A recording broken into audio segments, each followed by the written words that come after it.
하나님 말씀 함께 나누겠습니다. 하나님 말씀 시편 19편 7절에서 14절까지의 말씀입니다. 시편 19편 7절부터 14절까지의 말씀을 우리가 한 절씩 같이 교독하겠습니다. 여호와의 율법은 완전하여 영혼을 소성시키며 여호와의 증거는 확실하여 우둔한 자를 지혜롭게 하며 여호와의 교훈은 정직하여 마음을 기쁘게 하고 여호와의 계명은 순결하여 눈을 밝게 하시도다. 여호와를 경외하는 도는 정결하여 영원까지 이루고 여호와의 법도도 진실하여 다 의로우니 금 곧 많은 순금보다 더 사모할 것이며 꿀과 송이꿀보다 더 달도다. 또 주의 종이 이것으로 경고를 받고 이것을 지킴으로 상이 크니이다. 자기 허물을 능히 깨달을 자 누구리요? 나를 숨은 허물에서 벗어나게 하소서. 또 주의 종에게 고의로 죄를 짓지 말게 하사 그 죄가 나를 주장하지 못하게 하소서.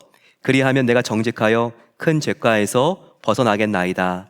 나의 반석이요 나의 구속자이신 여호와여, 내 입의 말과 마음의 묵상이 주님 앞에 연락되기를 원하나이다. 아멘. 이제 새해가 하루가 남지가 않았습니다. 24시간도 남지 않는 이 새해 시점에서 여러분들은 지금 어떤 생각을 하고 계십니까? 정말 올해 한 해는 너무나 힘들었어. 그리고 내년에는 얼마나 또 이렇게 예상하지 못하는 어려운 일들이 생길 수 있을까? 이런 염려와 걱정으로 마음이 혹시 초조하신 분들은 있지 않습니까? 하지만 하나님께서 여러분과 저와 함께 하십니다. 이와 같은 놀라운 하나님의 함께 하심의 약속, 우리가 바라볼 때 큰 힘과 용기를 얻을 수가 있습니다. 새해 주제를 우리가 영상 마지막에서 함께 보았겠지만 회복을 넘어서 부흥으로 우리가 정했습니다. 그런데 이 부흥이라는 게 세상적인 성공이나 출세를 의미하지 않습니다. 우리의 성도의 부흥은 반드시 영적인 부흥이어야 합니다. 즉 나의 삶과 우리 교회가 말씀으로 부흥해야 합니다. 예배로 부흥해야 되고 기도로 부흥해야 합니다. 이렇게 영적인 부흥으로야만 의미가 있는 것입니다. 바로 영적인 부흥을 하나님이 가장 기뻐하시기 때문입니다. 새해 특별히 온 성도들이 우리가 말씀으로 부흥하기를 소망합니다. 말씀으로 우리가 회복을 넘어서 부흥을 향하기를 함께 기도하고 있습니다. 새해가 되면 불확실하기 때문에 교회로 오는 사람들도 많지만 어디 가는 사람들이 많죠? 점집을 찾는 사람들이 많이 있습니다. 네, 한국의 통계에 따르면 정말 안타까운 게 그리스도인들이 점집을 찾는 횟수나 예수를 믿지 않는 사람이 전집을 찾는 횟수나 거의 차이가 없다고 합니다. 하나님이 이렇게 싫어하는 것을 하는 것이 얼마나 안타깝습니까? 그런데 왜 사람들이 새해가 되면 이렇게 점을 치려고 그러고 사주팔자를 보려고 하죠? 다른 이유가 아니죠. 미래가 무섭기 때문입니다. 미래가 어떻게 될지 모르기 때문에 미래를 희미하게나마 좀 알고 싶어서 그렇게 점을 치는 거 아니겠습니까?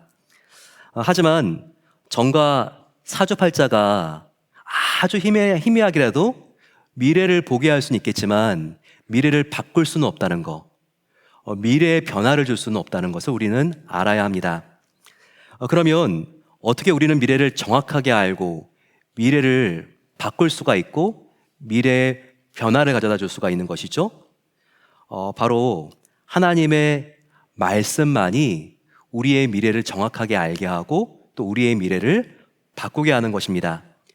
우리의 미래, 운명, 데스티니, 바로 우리가 하나님의 말씀을 붙잡고 그 말씀을 묵상하고 지킬 때, 그럴 때 우리의 인생이 바뀌는 것입니다.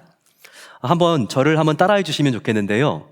제가 말씀할 때 함께 따라해 주시면 감사하겠습니다. 성도는 말씀을 통해서 미래를 정확히 알 수 있고 운명을 바꿀 수 있습니다. 하나님의 말씀을 붙잡는 것만이 우리의 생명줄이라는 것을 절대로 우리는 잊어서는 안 됩니다. 따라서 우리는 새해에 더욱더 말씀 가까이로 나아가야 되고 말씀을 붙잡고 말씀에 성공해야지만 우리의 인생이 성공할 수 있다는 것을 절대로 간과해서는 안 됩니다. 지난 주일은 성탄주일이었죠.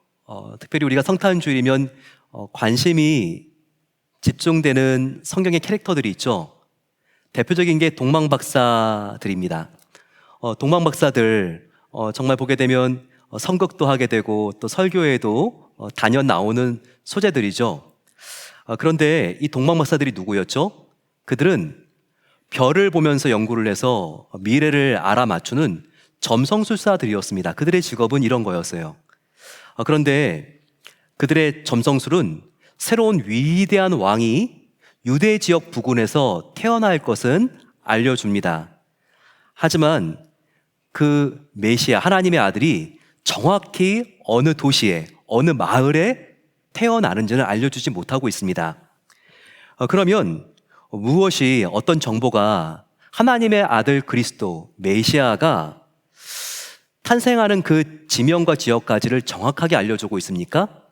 그것은 점성술이 아니라 바로 하나님의 말씀입니다. 구약 때부터 예언되어 있었던 미가 선지자의 예언이 바로 예수님이 어디에 태어날 것인지를 아주 정확하게 도시명까지 가르쳐주고 있습니다. 이것이 마태복음 2장 6절에 나와 있습니다. 서기관들이 이르되 유대 베들레헴이오니 이는 선지자로 이렇게 기록된 바 또 유대 땅 베들레헴아 너는 유대 고을 중에 가장 작지 아니하도다. 내게서 한 다스리는 자가 나와서 내 백성 이스라엘의 목자가 되리라 하였음이니라. 이렇게 말씀하고 있습니다.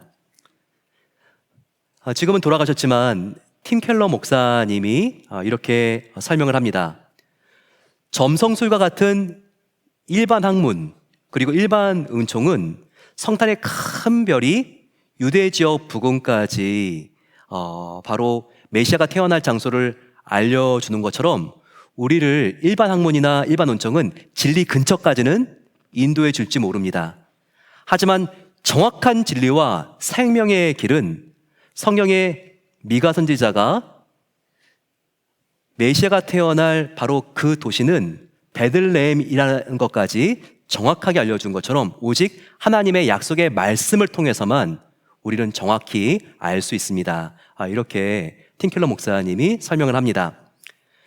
사랑하는 성도 여러분, 저와 여러분들은 이 새해에 지금 24시간도 지금 24년이 남지 않는 이 시점에서 정확한 진리와 생명의 길이 어디 있는 줄 알아야 됩니다. 너무나 미래가 불확실해서 지금 어떻게 할지를 모르겠고 너무나 두려운 마음으로 우리가 있는 것이 아니라 정말 우리가 진리와 생명의 길이 바로 이 성경 말씀, 하나님 말씀에 있다는 것을 굳게 붙잡을 때 바로 말씀이신 예수님이 우리의 새해를 붙잡아 주시는 것입니다. 이것이 얼마나 저희들에게 큰 위로가 되고 얼마나 유익한 하나님의 약속입니까? 성경이 우리 인생에 얼마나 큰 도움을 주는지 그것은 사도 바울이 자기의 애제자였던 디모데에게 유언처럼 남긴 성경을 통하여 알 수 있습니다. 디모데후서 3장 16절은요 바울이 디모데에게 이렇게 말합니다. 모든 성경은 하나님의 감동으로 된 것으로 교훈과 책망과 바르게 함과 의로 교육하기에 유익하니라고 말하고 있습니다. 모든 성경 뭐로 돼 있다고요? 하나님의 감동으로요. 감동으로 여기 지금 밑줄에 영어 쓰여진 거 보시게 되면 감동이란 말이 God blessed 이렇게 나와 있습니다. 즉 감동이라는 말은 무슨 말이냐면 원어로 하나님의 숨, 하나님의 호흡, 하나님의 숨결이라는 말이에요. 즉 이 성경은 그냥 여러 사람들의 생각을 모아놓은 그런 편집된 책이 아니라 하나님께서 하나님의 숨결, 하나님의 숨을 이 안에 주입해서 하나님께서 이 성경을 쓰셨다는 것이죠. 헬라어로 보게 되면요, 이 감동이라는 말이 푸뉴마라고 하는 말로 되어 있습니다. 이 푸뉴마라고 하는 것은 숨, 이런 숨결 같은 말도 있지만 이것은 영이라고 하는 말인데요. 바로 성령을 의미할 때 이 푸뉴마, 감동이라고 이렇게 표현을 한 겁니다. 즉, 이 성경책은 보통 책이 아니라는 거죠. 성경책은 하나님이 하나님의 호흡을 주입해서 하나님께서 정말 성경의 저자가 40여 명인데 40여 명들에게 하나님께서 숨결 같은 성령님으로 영감을 주어서 쓰게 한 책이라는 겁니다. 그래서 우리는요, 이 성경이 하나님의 영으로 하나님의 숨결로 쓰여져 있기 때문에 우리 인생에 교훈을 주고 죄를 드러나게 했을 때 책망을 주면서 회개하게 만들고, 이 성경이 우리를 바른 길, 의로운 길로 인도하시는 정말 하나님의 절대 진리의 말씀이라는 것을 우리가 믿어야 됩니다. 그럴 때 이 성경책이 얼마나 고맙고 유익한 책인지를 우리가 알 수 있는 것입니다. 또한 성경은 여러 곳에서 이 말씀과 예수님을 동일시합니다. 말씀과 예수님이 같다고 하는 성경 구절이 곳곳에 나와 있는 것을 우리가 알 수 있습니다. 대표적인 것은 요한복음 1장 1절이죠. 요한복음 참 좋아하시죠? 1장 1절 요한복음이 어떻게 시작합니까? 태초에 말씀이 계시니라. 말씀이 하나님과 함께 계셨으니 이 말씀은 곧 하나님이시니라. 하나님과 같은 분이 누구입니까? 예수님이죠. 그런데 말씀은 곧 하나님이라니까 이 말씀은 예수님이라는 것입니다. 따라서 우리 안에 말씀이 충만하면 예수님이 충만하게 됩니다. 내 안에 말씀이 가득하면 내 안에 예수님의 영이신 성령님이 가득하게 되는 것입니다. 이처럼 말씀은 우리를 예수 그리스도의 은혜와 생명과 빛으로 인도합니다. 말씀이 내 안에 가득 차고 넘치면 내 안에 은혜와 진리가 되시고 생명 되시는 예수님이 가득하게 되는데, 내 안에 말씀이 가득할 때 우리가 받게 되는 유익과 축복이 얼마나 큰 것입니까? 새해 우리는 말씀으로 부흥하는 교회가 되기를 원하고 있습니다. 그러기 위해서 특별히 교회에서 두 가지 운동을 하려고 합니다. 하나는 우리가 큐티, 콰이어트 타임을 통해서 하나님을 날마다 전성도들이 만나고 하루를 출발하기를 원해요. 또 하나는 우리가 하나님의 말씀을 더욱더 가까이 하고 성경을 우리가 1독 이상 통독하기를 지금 바라고 있습니다. 제가 하나하나 좀 설명을 드리려고 하는데요. 오늘 여러분들이 받으신 겁니다. 지금 큐티인이라고 하는 이 교재를 받으셨죠? 한자로 큐티인, 큐티하는 사람이란 뜻이고, 영어로는 큐티인, 큐티 안으로, 인이라는 게 안으로라고 하는 전치사 아닙니까? 이런 뜻으로 만들어진 교재입니다. 그런데 이 큐티인 교재에는요, 굉장히 이 안의 특징이 복음 중심, 말씀 중심적입니다. 그래서 여기에 많은 여백들이 있어서 내가 묵상한 말씀, 그리고 질문할 것들, 적용하고 기도할 것들을 여기에 이렇게 쓸 수 있도록 그렇게 되어 있습니다. 그리고 굉장히 이 편집 자체가 내용이 예수님 중심, 구속사 중심이라고 합니다. 여러분 구속사라고 들어봤나요? 사자는 역사 사자입니다. 바로 성경이 예수님의 구원의 이야기, 구속의 이야기라고 하는 관점으로 성경을 보는 것을 말합니다. 우리가 성경을 우리가 먹으면 살아나는 약이라 그러는데, 우리가 신약과 구약을 먹으면 우리가 살아난다고 말하고 있는 그런 이렇게 우리가 유머도 있듯이 이 구약과 신약으로 구성되어 있는 게 성경이죠. 근데 이 약이라고 하는 것은요, 메디슨 그 약이 아니죠. 약속 약자죠. 약속 약자인데, 구약은 뭡니까? 예수님이 오실 것이라는 약속. 그리고 신약은 뭡니까? 예수님이 오셨다는 약속. 거기에 더해서 신약은 앞으로 예수님이 또 오실 것이라는 겁니다. 다 공통점이 뭐죠? 구약과 신약 다 예수님이 들어가잖아요. 오실 예수님에 대하여 쓴 게 구약이고, 오신 예수님에 대하여 쓴 것이 신약이고, 다시 오실 예수님에 대하여 쓴 것이 바로 요한계시록이고 이 성경이니까요. 그런데요, 성경을 바라볼 때는 바로 이와 같이 예수님 중심으로 우리가 바라보는 것이 참 필요하다는 거예요. 그런데 큐티인이라고 하는 교재가 구속사적으로 우리가 성경을 바라보는 데 있어서 굉장히 도움이 되는 교재입니다. 이 안에 보게 되면요, 묵상 간증이 굉장히 자세하게 되어 있어서 우리가 어떻게 말씀을 삶 속에 구체적으로 적용할 수 있는지를 실내로 보여줍니다. 그리고 지금 청소년 큐티, 어린이 큐티, 그리고 1세부터 7세까지도 우리가 미취학 아동들도 큐티할 수 있는 새싹 큐티가 함께 나와 있고 영어본으로 다 나와 있기 때문에 지금은 우리가 오늘 우리가 새해 선물로 성인부와 청년부에게 나누어 드리지만 무료로 우리가 앞으로 또 우리 교회가 전 세대가 또 언어를 초월해서 함께 말씀을 묵상할 수 있는 좋은 조건들을 가지고 있는 책이기 때문에 저희 교회가 큐티인을 이렇게 사용을 하게 되었습니다. 또 하나는요, 오늘 우리가 함께 받은 맥체인이라고 하는 성경 읽기 표입니다. 이거 한번 꺼내 보시겠어요? 눈치가 빠른 분들은 아셨겠지만 하루에 몇 장씩 읽게 되어 있나요? 4장씩 읽게 되어 있습니다. 4장씩. 1월 1일이 내일입니다. 내일부터 지금 성경 읽기를 4장씩 2표로 시작을 하시고 큐티인 1월 1일을 우리가 시작을 하게 되면요, 정말 우리가 말씀으로 충만해지면서 내 안에 예수님으로 충만해지는 놀라운 은혜와 기적을 경험할 수 있다는 거예요. 성경 읽기표를 보게 되면 내일 우리가 뭘 읽냐면 창세기 1장, 마태복음 1장, 에스라 1장, 사도행전 1장을 읽습니다. 그러니까 이 표가 다른 성경 읽기표와 다릅니다.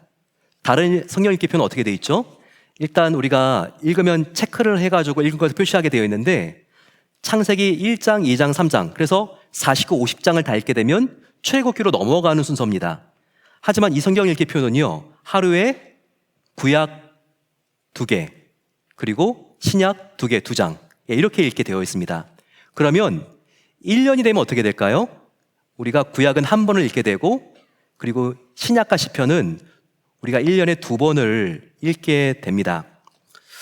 근데 우리가 읽을 때요, 구약만 읽는 게 아니라 하루에도 신약 2편, 구약 2편을 읽을 수가 있기 때문에 훨씬 더 균형 있고 짜임새가 있고 지속적으로 읽을 수 있도록 도와주는 아주 중요한 좋은 툴이 된다는 겁니다. 이렇게 좋은 성경 읽기표가 최근에 나왔군요. 최근에 나온 게 아니라요, 이미 200년 전에 나온 성경 읽기표입니다. 제가 오늘 칼럼에도 썼지만 맥체인 성경 읽기표는요, 목사님의 이름을 따서 맥체인이라고 한 겁니다. 라버트 맥체인이라고 하는 목사님은요, 목사님이 스코틀랜드에서 베드로 장로교회를 목양하고 있을 때 너무나 성도님들을 사랑했습니다. 그래서 말씀을 정말 읽고 말씀을 삶 속에 깊이 적용하는 성도, 그래서 예수님의 성품을 닮아가는 참된 예수님의 제자들을 길러내는 것이 이 목사님의 꿈이었습니다. 그런데 이 목사님은요, 29살의 아주 짧은 나이에 이 세상을 떠나게 됩니다.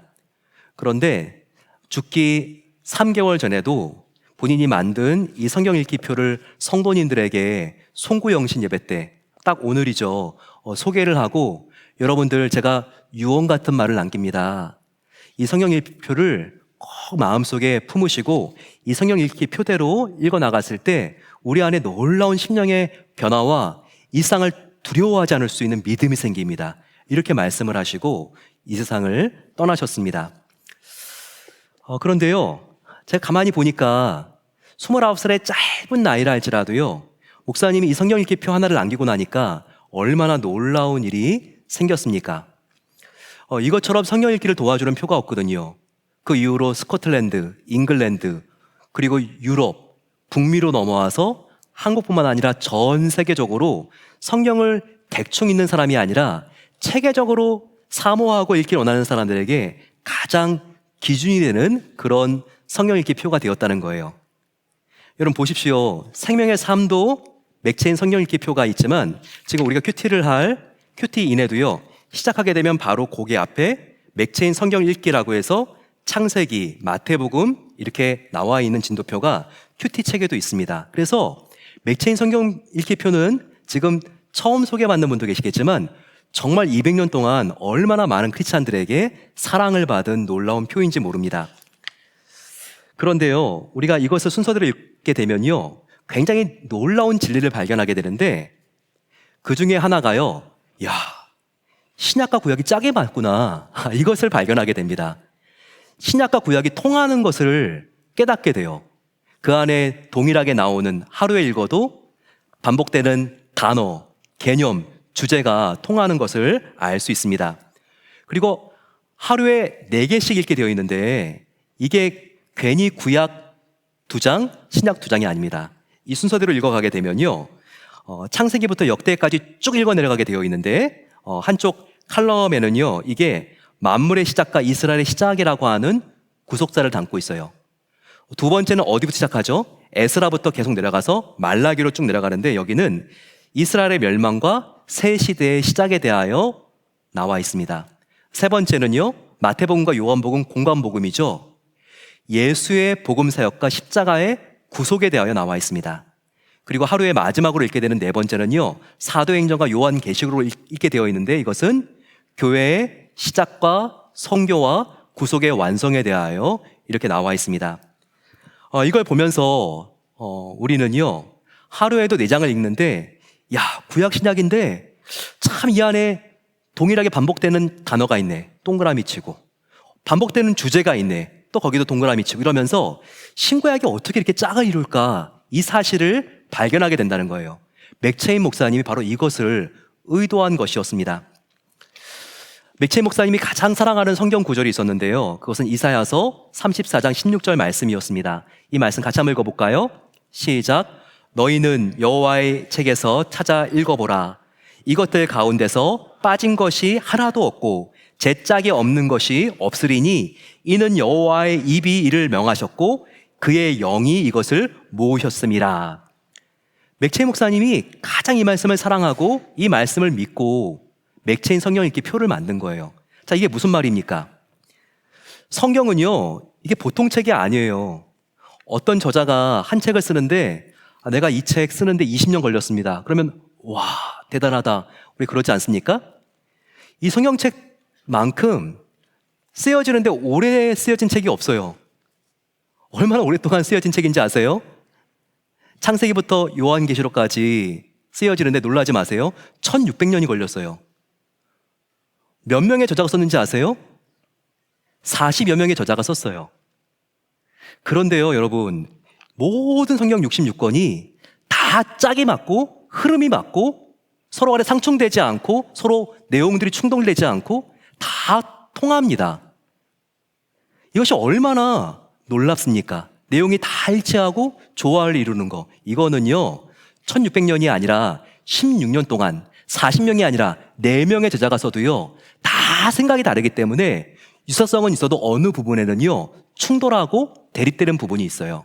하지만 성경책은 그렇지 않다는 거예요. 이렇게 오랜 시간 많은 저자가 썼는데도 빠진 부분이 하나도 없고, 그리고 여기 보게 되면 짝이 다 맞다는 거, 짝이 없는 것이 없다는 거, 이게 얼마나 놀라운 사실입니까? 어떻게 이것이 가능했죠? 이것이 가능한 이유는 다른 게 아니에요. 40명의 저자가 썼지만 그 위에서 쓸 수 있도록 영감을 주고 지휘를 한 분은 원저자 한 분이었기 때문에 그렇다는 거죠. 그분은 누구입니까? 여기도 나와 있죠. 이는 여호와의 입이 이를 명하셨고 그의 영이 이것을 모으셨습니다. 성령님이시라는 거죠. 그의 영. 선생님께서 이 40여 명의 저자 가운데 영감을 주셔서 모든 사람들에게 쓰게 하셨기 때문에 1600년 동안 40명이 써도 빠진 곳이 없고 짝이 없는 곳이 없는 그런 완벽한 하나님의 책으로 영감되어서 우리의 손에까지 오게 하셨다는 것이죠. 이것이 얼마나 감사하고 놀라운 일입니까? 하나님의 호흡으로 푸뉴마 성령님이 쓰신 이 성경, 이 책은 정말 보통 책이 아니에요. 오늘 시편 19편은요, 이 책이 하나님의 영감된 책이기 때문에 어떤 점에서 그렇게 유익한지를 우리에게 아주 자세하게 알려주고 있습니다. 성경 하나님의 말씀은 왜 그렇게 유익할까요? 그것은 거짓이 없고 완전하기 때문입니다. 어디 우리 완전한 책 본 적이 있나요? 책 우리가 읽어보게 되면 이건 좀 아닌데 하는 부분이 있잖아요. 하지만 성경은 그렇지 않습니다. 2000년 전에 있는 사람이나 지금이나 똑같은 이 성경책을 우리가 의지하고 붙들고 살아가지만 모든 사람들이 죽을 때는 내가 이 말씀을 붙들고 살아왔지만 이 성경책처럼 진리는 없구나, 이렇게 고백하게 되는 것이죠. 그래서 다윗도 말하지 않습니까? 19편에 여호와의 율법은 완전하여 영혼을 소성시키고 여호와의 증거는 확실하여 우둔한 자를 지혜롭게 하며 여호와의 교훈은 정직하여 마음을 기쁘시게 한다고 말하고 있습니다. 하나님 말씀은 거짓이 없고 완전합니다. 두 번째, 하나님 말씀은 왜 그렇게 유익한가? 우리를 죄에서 벗어나게 만들어요. 그리고 영생의 길로 우리를 인도해 줍니다. 19편 12절을 보게 되면 자기 허물을 능히 깨닫는 자 누구리요? 나를 숨은 허물에서 벗어나게 하소서. 우리는요, 우리의 잘못 허물을 보지 못해요. 하지만 하나님의 말씀을 거울로 비춰보게 되면요, 거울 비춰봤을 때 내가 어디에 뭐가 묻었는지 아는 것처럼 우리의 죄가 무엇인지 우리가 말씀을 통해서 깨닫게 되는 겁니다. 또한 13절 말씀을 보세요. 또 주의 종에게 고의로 죄를 짓지 말게 하사 그 죄가 나를 주장하지 못하게 하소서. 그리하여 내가 정직하여 큰 죄가에서 벗어나겠나이다. 하나님의 말씀은요, 우리를 사망에 빠지게 하는 큰 죄가로부터 벗어날 수 있고 탈출할 수 있는 방법을 우리에게 알려줍니다. 그러니 얼마나 하나님 말씀이 고맙습니까? 세 번째, 하나님의 말씀은요, 우리와 하나님을 더욱더 가깝게 친밀하게 인도해 줍니다. 오늘 19편 마지막 절도 어떻게 끝나고 있죠? 14절 보시게 되면 내 입의 말과 마음의 묵상이 주님 앞에 연락되기를 원하나이다. 우리가 하나님 말씀을 주야로 묵상하고 그리고 또 그 말씀을 우리가 지키고 준행하며 살게 되면요, 하나님께서 정말 기쁘시게 받을 만한 우리의 행동과 마음과 말이 되게 한다는 거예요. 이것이 얼마나 고마운 우리와 하나님을 더욱더 가깝게 만들어주는 통로입니까? 네 번째는요, 말씀처럼 우리 삶과 영혼에 기쁨을 주는 게 없어요. 이것을 알았던 시편 저자는 10절에 이렇게 말하죠. 금, 곧 많은 순금보다 더 사모할 것이며 꿀과 송이꿀보다 더 달도다. 여러분, 지금까지 성경을 한 번도 읽어보지 못한 분들 계시다면 이유가 뭔지 아십니까? 그것은요, 성경을 한 번도 안 읽어봤기 때문이에요. 성경을 한 번 읽으면요, 한 번이 어렵지 두 번, 세 번 막 읽혀집니다. 왜냐하면 한 번 읽을 때 이 성경의 맛을 알게 되거든요. 그래서 성경 말씀에 중독이 돼버려요. 그래서 나는 정말 창세기 읽고 출애굽기, 레위기 읽으면 나는 레위기를 못 얻는다고. 그거는요, 성경을 정말 기도하는 마음으로 우리가 한 번을 다 읽게 되면요, 두 번, 세 번 읽는 것은 정말 쉬워집니다. 왜냐하면 꿀송이보다 더 달고 순금보다 더 귀한 말씀인 것을 우리가 정말 묵상하면 묵상할수록 우리가 알 수 있기 때문입니다. 다섯 번째는요, 이 말씀은 하나님 앞에서 장차 큰 상급을 받게 합니다. 이건 하나님의 약속이에요. 11절 보세요. 또 주의 종이 이것으로 경고를 받고 이것을 지킴으로 상이 크니이다. 하나님 말씀을 지키는 자, 바로 하나님의 큰 상을 받습니다. 뿐만 아니라 여섯 번째, 우리가 하나님 앞에서뿐만 아니라 이 상을 살아갈 때에도 말씀은 우리를 승리의 삶, 형통한 삶으로 인도합니다.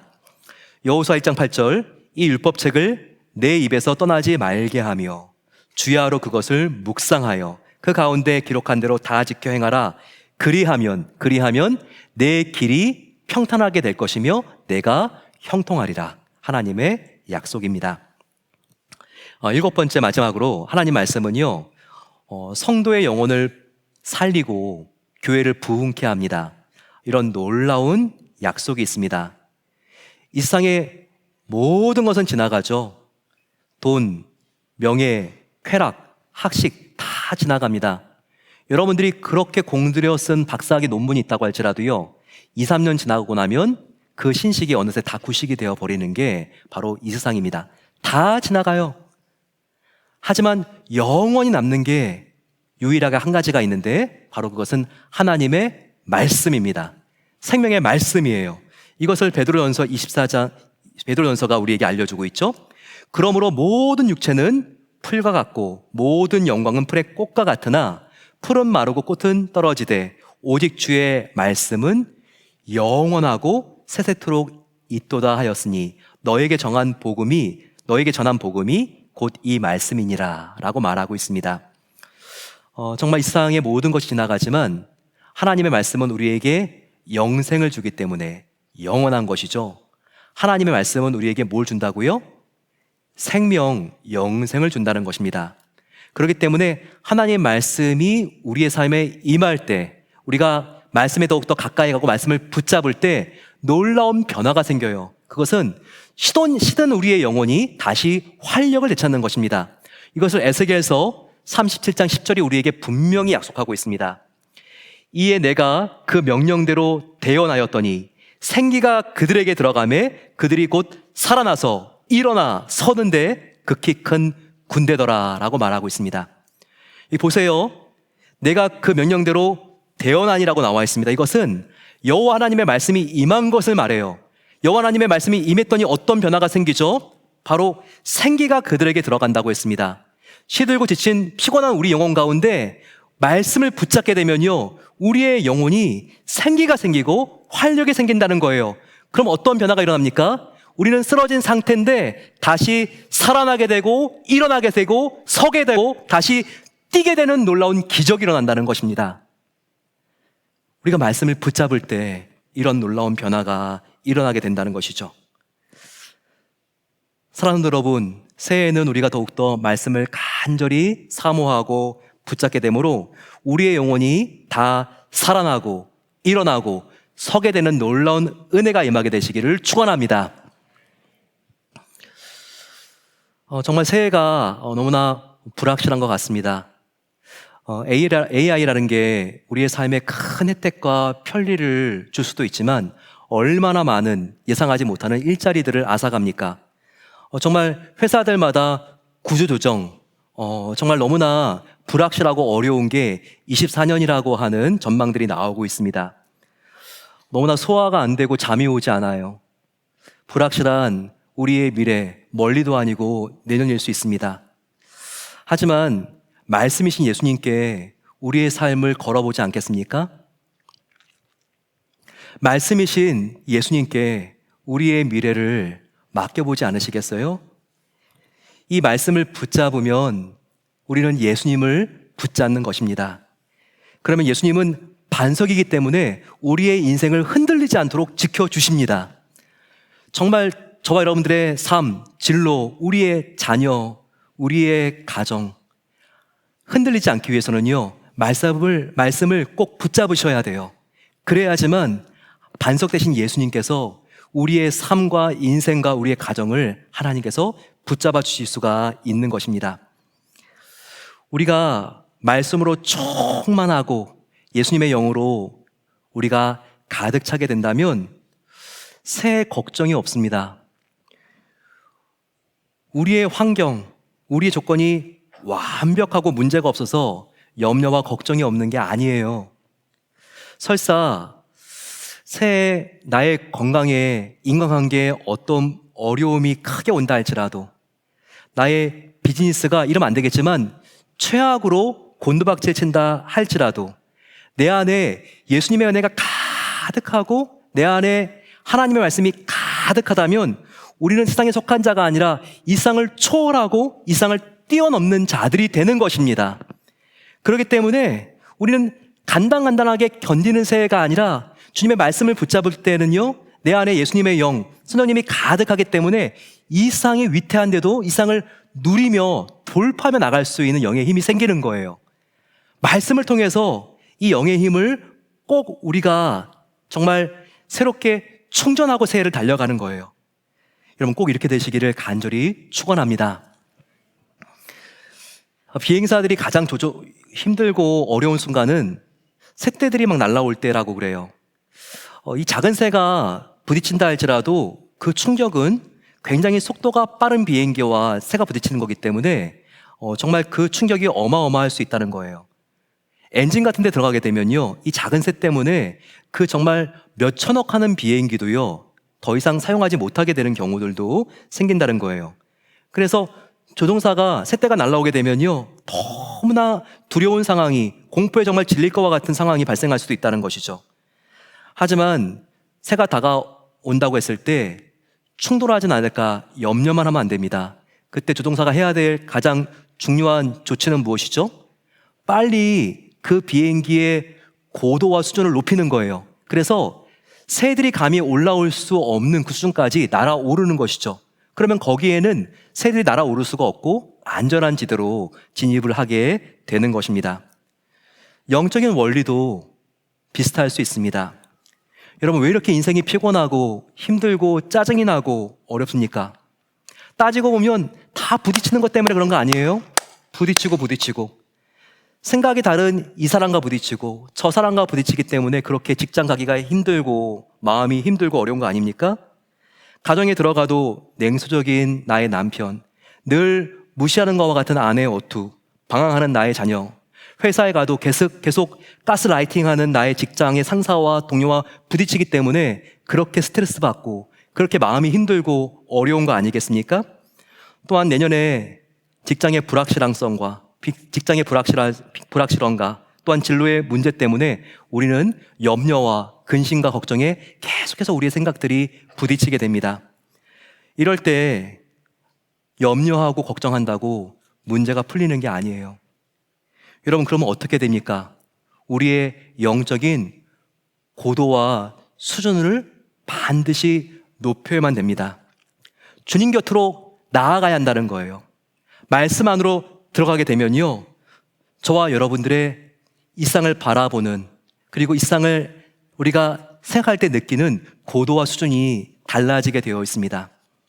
계속 저차원의 비행을 하겠습니까? 그러면서 모든 근심과 걱정과 나를 힘들게 하는 까칠한 사람들과 계속해서 부딪히겠습니까? 그러는 것이 아니라 나의 진로, 어려운 사람들 다 하나님께 맡기고 계속해서 하나님의 말씀에 집중하고 몰두하십시오. 그렇게 되면 우리는 성령의 바람을 타게 됩니다. 날아오르게 돼 있어요. 고차원의 신앙을 갖게 되어 있어요. 우리가 이렇게 새해를 나가게 됨으로써 정말 하나님 안에서 승리하고 진정한 자유와 평안을 누릴 수 있는 그 은혜가 함께 하시기를 축원합니다.